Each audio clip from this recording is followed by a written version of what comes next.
Boa noite. Aqui estamos com o toque do dia, com essa satisfação de anunciar a palavra de Deus, sempre convidando um pregador novo, né? Um novo irmão que já é conhecido, muitos já são conhecidos, já esteve, que não é a primeira nem a segunda vez que está no toque do dia. Mas estamos procurando diversificar bem, né? Mudando e convidando irmãos para sempre ter uma palavra nova para anunciar aqui no toque do dia. Hoje nós convidamos a Júnior, ali da igreja neotestamentária de Ladário, ali junto com os irmãos ali de Ladário, Sami, Samir, que tem um ministério ali na obra ladarense, e ele é muito ativo ali, ajuda na obra ativamente, e quando pode também, ele vai até Porto Soares trazer uma palavra ali, e sempre eu estou convidando para participar ele e sua esposa Patrícia também. Anunciamos que Patrícia ia estar aqui hoje, mas ela teve uma indisposição e não pôde estar presente. Mas Júnior vai trazer a palavra dessa noite e ver o que Deus tem colocado no seu coração. E assim então, pedimos sua preciosa atenção, que Deus possa estar alcançando os seus corações com a palavra que Júnior vai trazer aqui essa noite. Por favor, Júnior, chega até aqui. Boa noite, amados irmãos. É um privilégio, um prazer estar aqui mais uma vez, né? Estamos já entre os veteranos aí com o irmão Marcos, né? Graças a Deus, temos várias mensagens já que o Senhor tem abençoado a nossa vida, né? Falando conosco e através de nós. Então eu cumprimento a igreja, os irmãos, os ouvintes, né? Graça e paz, né? do nosso Senhor e Salvador Jesus Cristo, né? Seja convosco, seja com todos nós. Né? E eu gostaria de conversar, né? um pouquinho mais sobre a palavra do Senhor, porque nós aprendemos muito quando lemos, quando ouvimos, quando discutimos, quando questionamos também. Aprendemos muito e cada vez mais sobre estas palavras, né? Palavras de vida eterna, palavras que ditam a nossa regra de fé e de conduta, o que é certo, o que é errado, o que é agradável a Deus, né? O que não faz bem para nós e ainda desagrada ao nosso Deus. O Senhor, ele tem essa preocupação em apacentar o seu rebanho, né? Juntou as suas ovelhas de Israel, aquelas outras ovelhas que convinha o Senhor Jesus Cristo juntar, como ele disse, né? Que eram de outro aprisco, e nós fomos juntados a ela. Nós, que eu digo, né? Nós não judeus, né?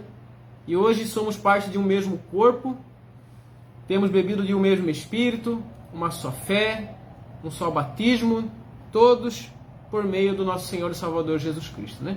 Sem Ele nada somos, sem Ele estaremos e estaríamos perdidos. E nessa noite eu gostaria de falar um pouquinho esse tema que você acabou de ler aí na tela, ao Deus desconhecido. Você deve conhecer essa passagem, né? Ao Deus desconhecido. Eu gostaria de contextualizar, né, que o nosso saudoso irmão e apóstolo Paulo, ele vinha pregando o evangelho de cidade em cidade, depois de ter sido chamado pelo próprio Cristo ali no caminho de Damasco. Saulo, Saulo, por que me persegues? E o Senhor Jesus disse a ele que convinha que ele padecesse muito por amor do evangelho, né? Falou para ele também que dura coisa era recalcitrar contra os aguilhões. E para quem não sabe, aguilhões são ferramentas pontiagudas que são utilizadas para chunchar, né, o gado ali no brete, de forma incômoda, de forma que dói, de forma que você não tem como reagir contra aquilo. Pensa ali um boi no brete sendo chunchado com um aguilhão de ponta de ferro para que ele prossiga entrar ali para tomar aquela vacina, né? Ou para embarcar num caminhão. E assim nosso Senhor Jesus usou esse termo: dura coisa é para ti, Paulo, recalcitrar contra os aguilhões de Cristo, né? Não adianta você fugir, não adianta você tentar perseguir que agora você que vai ser perseguido, né? E nesse contexto, Paulo sai de cidade em cidade pregando. Ele fazia questão de, em cada cidade que ele chegava, comparecer ali às sinagogas, né, onde se reuniam os religiosos, os judeus, né, ali as pessoas que entendiam da lei, da doutrina e da religião da época. E ele se reunia também em praças e discutia com religiosos e convencia com bastante intrepidez que Jesus era o Cristo. Inclusive, pouco depois de ele haver recebido aquela oração do profeta Ananias, ele pouco tempo depois, já estava pregando com intrepidez, convencendo e persuadindo que Jesus era o Cristo, em quem em outro momento ele acreditava que não era o Messias, né? Jesus não era o enviado de Deus, tanto é que ele perseguia a Jesus e aos cristãos, perseguia o Evangelho. Então, de sinagoga em sinagoga, de cidade em cidade, Paulo, sendo perseguido em Tessalônica, em Bereia, ele parte para Atenas. Atenas, na Grécia Antiga. E ali era um centro de bastante discussão religiosa, onde haviam muitos estudiosos, né? A Bíblia fala que haviam ali filósofos epicureus e estoicos, do estoicismo, e pessoas renomadas à medida do conhecimento da época, certo? E se você puder me acompanhar no livro de Atos, capítulo 17, versículo 15 em diante. Atos, capítulo 17, versículo 15 em diante, fala assim: e os que acompanhavam Paulo o levaram até Atenas, e recebendo ordem para que Silas e Timóteo fossem ter com ele o mais depressa possível, partiram. Enquanto Paulo os esperava em Atenas, o seu espírito humano, né? O seu espírito se comovia em si mesmo, vendo a cidade tão entregue à idolatria. De sorte que disputava na sinagoga com os judeus e religiosos, e todos os dias na praça com os que se apresentavam. E alguns dos filósofos epicureus e estoicos contendiam com ele, e uns diziam: que quer dizer este paroleiro? Ou, em outras palavras, esse falador, contador de histórias, né? E outros diziam, né? Parece que é pregador de deuses estranhos, porque eles anunciavam a Jesus e a ressurreição, né? Abro parênteses para lembrar que haviam grupos que não criam na ressurreição de um corpo, não criam que isso era possível, né? E tomando, o levaram ao Areópago, dizendo: poderemos nós saber, né? Areópago era o centro de um superior tribunal da época, onde se discutiam coisas com estudiosos, religiosos, né? Pessoas importantes ali de Atenas, né? E tomando esses filósofos, né? Levaram Paulo ao Areópago, versículo 19, dizendo: poderemos nós saber que nova doutrina é essa de que falas? E aí, eles continuam dizendo: pois coisas estranhas nos trazes aos ouvidos. Queremos, pois, saber o que vem a ser isto. Pois todos os atenienses e estrangeiros residentes de nenhuma outra coisa se ocupavam, senão de dizer e ouvir alguma novidade. Estando Paulo no meio do Areópago, disse, né? Aqui começa o discurso de Paulo, né? Disse: varões atenienses, em tudo vos vejo um tanto...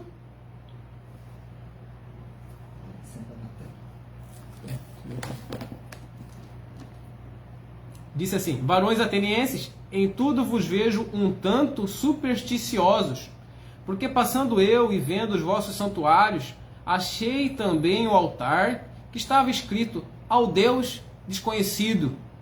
Esse, pois, que vós honrais, não o conhecendo, é o que eu vos anuncio.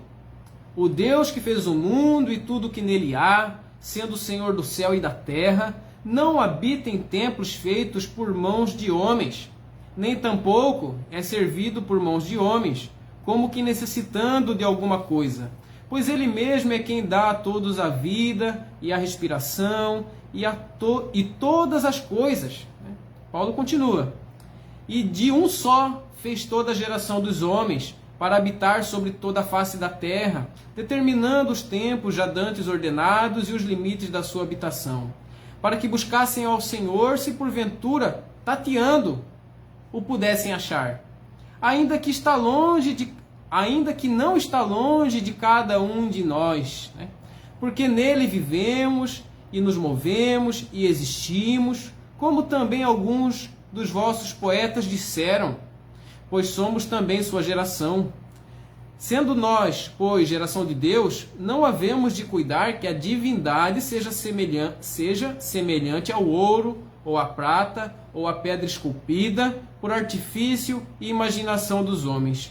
Mas Deus, não tendo em conta os tempos da ignorância, anuncia agora a todos os homens e em todo lugar que se arrependam, porquanto tem determinado um dia em que com justiça há de julgar o mundo por meio do varão que destinou.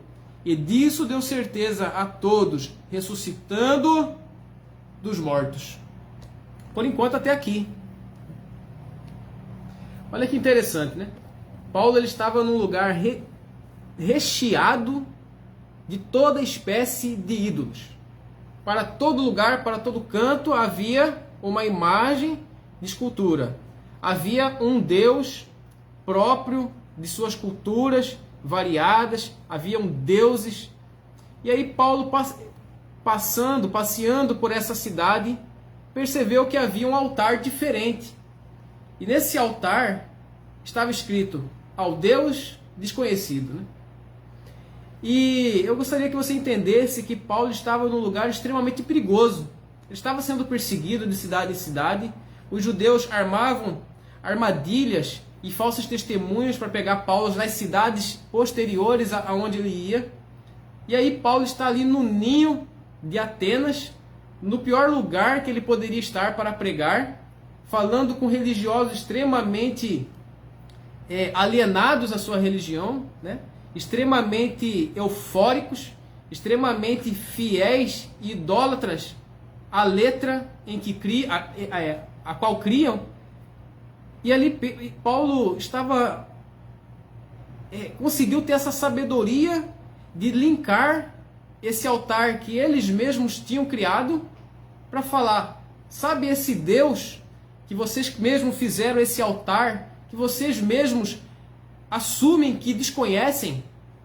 É essa a nova doutrina que eu estou pregando aqui, que vocês chamam de nova doutrina. É esse Deus que eu estou anunciando a vocês. Vocês já confessaram que desconhecem. Mas é esse Deus que eu vou falar um pouquinho mais para vocês sobre ele. Eu não quero falar sobre os outros que vocês conhecem, eu quero falar sobre os que vocês não conhecem. Só que aí, ele ao falar desse Deus desconhecido, ele fala que esse Deus é criador do céu e da terra. Ele fala que esse Deus desconhecido não é feito por mãos de homens, não precisa ser servido e alimentado por homens, não precisa de sacrifícios de comidas e de manjares serem colocados em seu altar, não precisa ser feito a sua imagem de pedra, de pau, de ouro ou de prata, porque esse Deus ele é vivo, ele é todo poderoso e ele é autossuficiente e é ele quem dá vida a tudo e a todos, inclusive a respiração. Ele quis dizer, esse Deus não precisa dos seus manjares. Esse Deus não precisa ser personificado em pedra, ouro e prata. Esse Deus, ele habita, como diz a palavra, na luz inacessível. Esse Deus a quem ninguém viu. E eu vou ler agora, daqui a pouquinho, que o Filho de Deus o fez conhecido. É esse Deus que Paulo introduz na sua pregação num ninho da idolatria. Num ninho de religiosos. Que dependendo do que ele falasse, ele poderia pagar com a própria vida naquele lugar, né? Então ele usa de bastante sabedoria, como em certa vez ele disse, né, que ele era fariseu, e ali ele conseguiu se livrar de um julgamento, porque haviam fariseus e outro grupo de religiosos, e aí tomaram parte de Paulo. Então ele era muito astuto, né, como Jesus disse, né, eis que vos envio, né, como pombos em meio a, não lembro mais o versículo exato, mas ovelha no meio de lobos, né? E ele fala assim, sede astutos como as serpentes e simples como as pombas. E Paulo ele tinha isso. Ele tinha essa astúcia. Ele tinha esse entendimento de saber pregar de acordo com a situação e sem deixar de proclamar a verdade do Evangelho, né? Então ele introduz esse Deus desconhecido. E é desse Deus desconhecido que eu quero falar um pouquinho para você hoje, que eu já estou falando para você hoje, né? Esse Deus desconhecido. Eu percebo às vezes, né, a religião, os nossos conhecimentos cotidianos, equiparando religiões, e no sentido do direito, está certo, todos têm direito à sua fé, todos têm direito a adorar o Deus que bem entender. Só que Paulo chega nesse contexto em que haviam centenas de deuses, de ídolos, e diz: esse Deus desconhecido, esse Deus que vocês mesmos instituíram esse altar e não sabem quem é Ele que fez o mundo e tudo que nele há, sendo o Senhor do céu e da terra, e Ele não habita em templos feitos por mãos de homens. E Paulo vai começar a dizer, né? Eu tenho percebido que vocês são bastante supersticiosos, né? Bastante religiosos, mas é esse Deus desconhecido que enviou o seu Filho à terra, e o seu Filho o fez conhecer. O seu Filho, Jesus Cristo, apresentou o seu Pai, né? Quando os discípulos perguntaram: Jesus, mostra-nos o Pai. Ele falou assim: tenho estado contigo todo esse tempo e não me vistes? Quem vê a mim vê ao Pai. Jesus disse que Ele e o Pai são um. Eles são indissociáveis. Deus Pai, Deus Filho, Deus Espírito Santo. Deus Pai no trono enviou o seu Filho, morreu, ressuscitou, subiu ao céu, assentou à direita do Deus Pai, intercede por nós, enviou o Espírito Santo a todo aquele que crer e se arrepende dos seus pecados, que sela o coração do homem. É chamado na Bíblia como penhor da nossa herança, penhor da redenção que nós aguardamos. Esse é o Deus Espírito Santo que habita em nós e que Ele nos ensina todas as coisas, faz lembrar todas as palavras que o Senhor Jesus Cristo disse, nos dá a correta interpretação das Escrituras. Então o Deus presente conosco hoje com a igreja é o Deus Espírito Santo. O Deus Jesus Cristo está à direita do Deus Pai Todo-Poderoso e um dia voltará, arrebatará a sua igreja. Não virá mais como redentor, mas sim virá como juiz. Virá salvar os que o aceitaram, virá levar os que o receberam.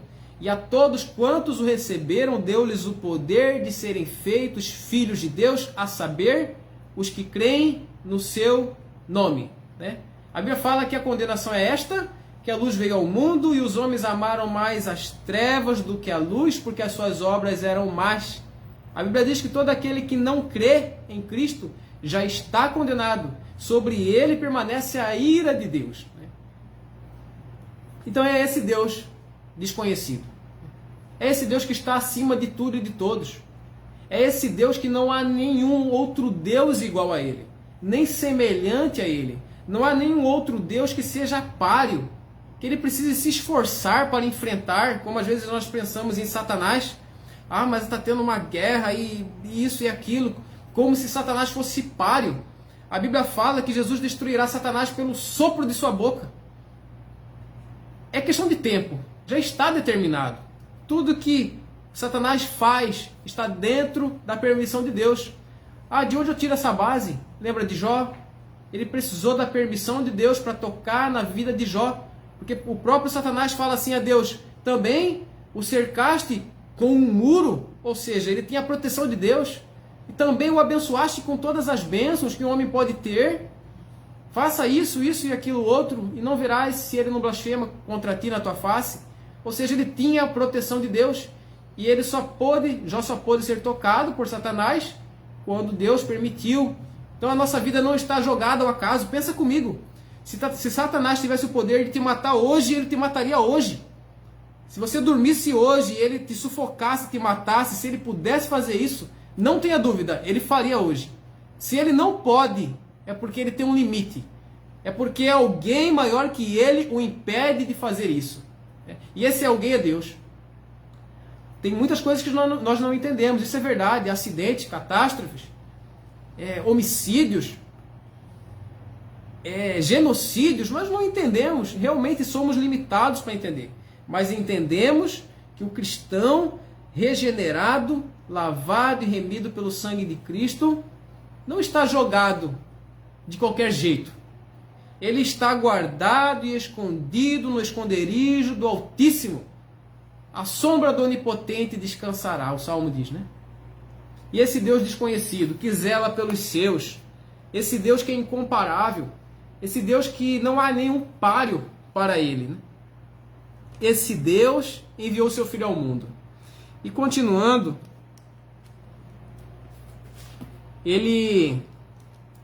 Paulo fala que o Senhor ele não levou em conta o tempo da ignorância no versículo 30, mas Deus, não tendo em conta os tempos da ignorância, anuncia agora a todos os homens e em todo lugar que se arrependam, que reconheçam que só Ele é Deus, que reconheçam que o céu é só dele. Como é que você pode ir para um céu se o dono, só um Deus é dono do céu? E esse é o Deus desconhecido. É o Deus e Pai de nosso Senhor e Salvador Jesus Cristo.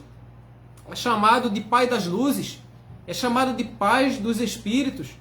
É chamado do Pai de nosso Senhor e Salvador Jesus Cristo.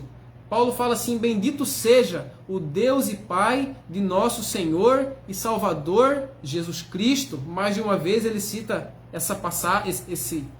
esse verso. E no 31, porquanto tem determinado um dia em que com justiça há de julgar o mundo por meio do varão que destinou, e disso deu certeza a todos, ressuscitando dos mortos. Então um dia haverá um julgamento. E Deus é o único que tem competência para isso, né? O Deus Todo-Poderoso que está acima de tudo e de todos. Não se engane. E não tenha dó de Deus quando você vê Ele sendo afrontado, blasfemado. Você pode se indignar, porque você sabe quem Ele é, certo? Mas nunca tenha dó de Deus achando como se Ele não pudesse se defender, achando que você precisa defendê-lo, como se Ele não se defendesse sozinho. Não. Há um tempo para todas as coisas. E tudo que foi feito aqui, haverá um julgamento. As blasfêmias, né? As idolatrias, colocar deuses feitos por mãos de homem, abaixo do Deus Criador, ou o egocentrismo, adorar o próprio homem, o eu, né? O eu posso, o eu quero, o eu sei, eu não preciso de Deus. Tudo será julgado. Só que depois. Esse depois pode ser depois do arrebatamento, ou pode ser depois da sua morte, porque aí depois não tem esperança para você, é só aguardar o juízo. A Bíblia fala que o homem está ordenado a morrer uma única vez, vindo depois disso o juízo. E aí 31 fala: porquanto tem determinado um dia em que com justiça há de julgar o mundo por meio do varão que destinou, por meio de Cristo ele há de julgar o mundo. E disso deu certeza a todos, ressuscitando dos mortos. E aqui a gente chega num ponto, né, em que nós pregamos, em que nós proclamamos, e alguns falam assim: isso aí não é verdade, isso aí não é bem assim, ou e se for assim, né? Será que eu preciso ouvir mais? Eu acho que vou prestar mais atenção nisso. Ou outros ainda podem dizer assim: essa palavra é verdadeira, eu me arrependo, o que eu preciso fazer? Como falaram para Pedro: varões e irmãos, o que faremos para ser salvos?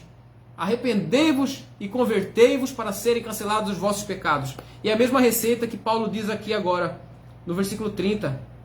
Anuncia agora a todos os homens e em todo lugar que se arrependam. Por que eu falei essas três pessoas? As que dizem: preciso ouvir mais essa palavra, mas mais para frente, hoje não. Ou, não acredito, não é assim, Deus é bom, o inferno não existe.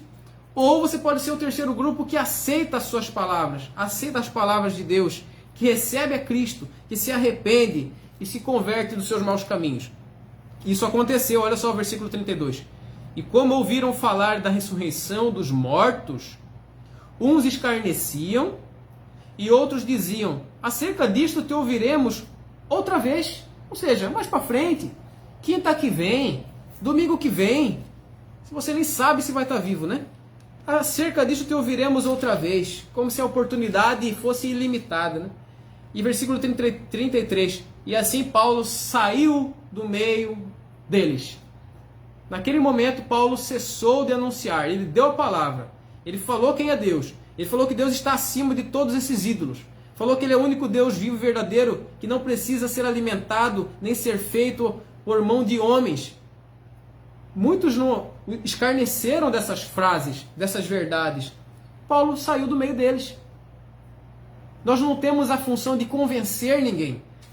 A Bíblia diz que quando o Espírito viesse, convenceria o homem da justiça, do pecado e do juízo. E nós acabamos de falar aqui do juízo que vem.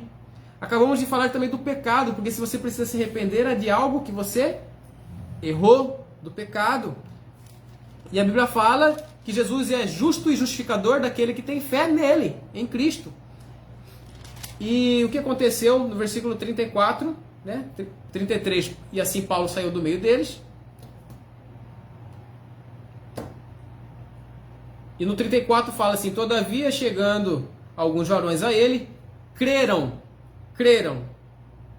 entre os quais foi Dionísio, a Areopagita, que era alguém importante, né, no Areópago, e uma mulher por nome Dâmaris, e com eles outros. Né?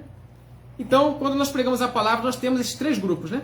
Os que escarnecem, que zombam, que debocham, que negam a justiça, e a única justiça aceita diante de Deus é a justiça em Cristo.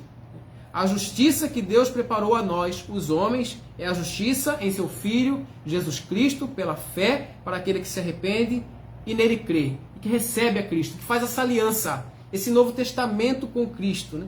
Então, o grupo que escarnece, o grupo que fala que tem que ouvir depois, que não se decide, é indeciso, que protela, e o grupo que crê, que nessa noite você seja o grupo que crê, né? Que faça essa aliança com Cristo, que não seja mais jogado ao vento a sua vida de qualquer forma, mas seja filho de Deus, zelado por Deus e a habitação do Espírito Santo de Deus. Né? E eu tenho mais um pouquinho. João 1,18. João 1,18.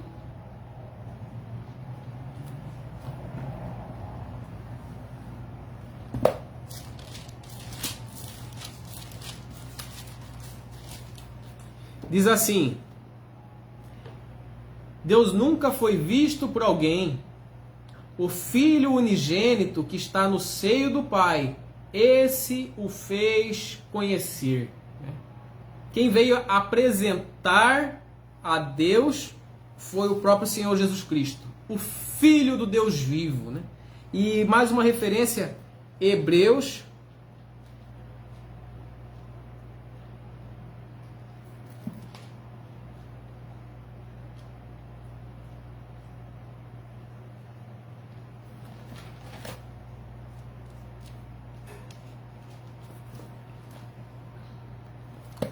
Hebreus capítulo 1, versículo de 1 a 3, rapidamente, já estaremos encerrando, rapidamente. Hebreus capítulo 1, versículo de 1 a 3, diz assim: havendo Deus antigamente falado muitas vezes e de muitas maneiras aos pais, pelos profetas, a nós falou-nos nestes últimos dias, pelo Filho, a quem constituiu herdeiro de tudo, por quem fez também o mundo, o qual, sendo o resplendor da sua glória e a expressa imagem da sua pessoa, e sustentando todas as coisas pela palavra do seu poder, havendo feito por si mesmo a purificação dos nossos pecados, assentou-se à destra da majestade nas alturas. E o último versículo, ainda em Hebreus, capítulo 11, versículo 6. Hebreus capítulo 11, versículo 6.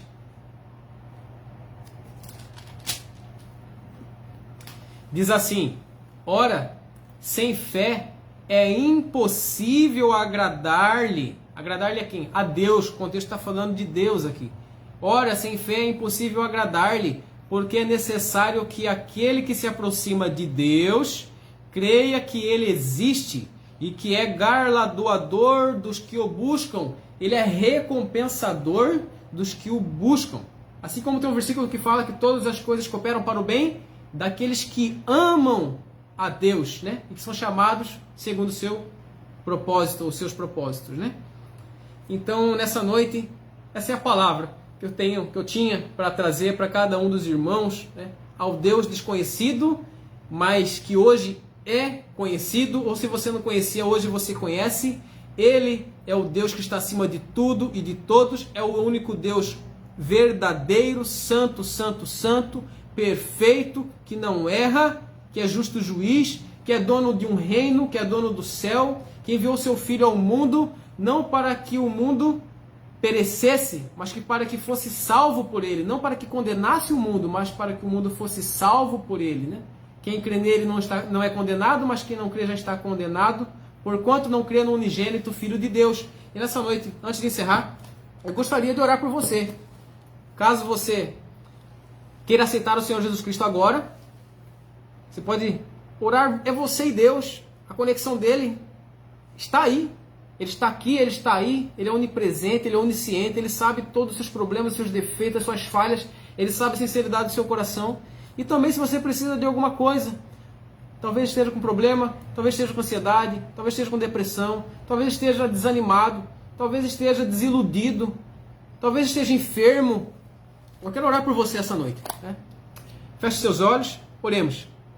Deus amado, Deus bendito, Senhor Todo-Poderoso, louvado seja o nome do Senhor, glória a Deus, aleluia, Pai. Até onde essa palavra chegou ou chegará, eu creio que não há espaço nem tempo, Pai, para o poder da Tua palavra, Senhor. E hoje é o dia aceitável, hoje é o dia da salvação, o Deus que nós conhecemos, o Deus vivo e verdadeiro, que manifestou a sua pessoa em Cristo Jesus, Pai, Teu Filho amado.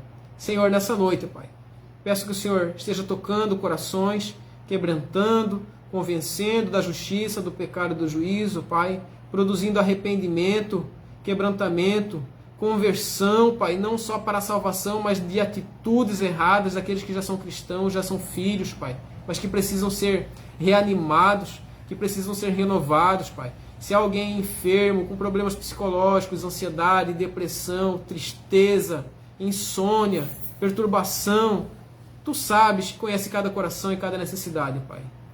Manifesta o Teu poder como sinal de que Tua palavra pregada nessa noite é verdadeira, Pai. Como o Senhor cooperava com os apóstolos quando pregavam a Tua santa palavra. Em nome do Senhor Jesus Cristo, nós oramos e agradecemos. Amém.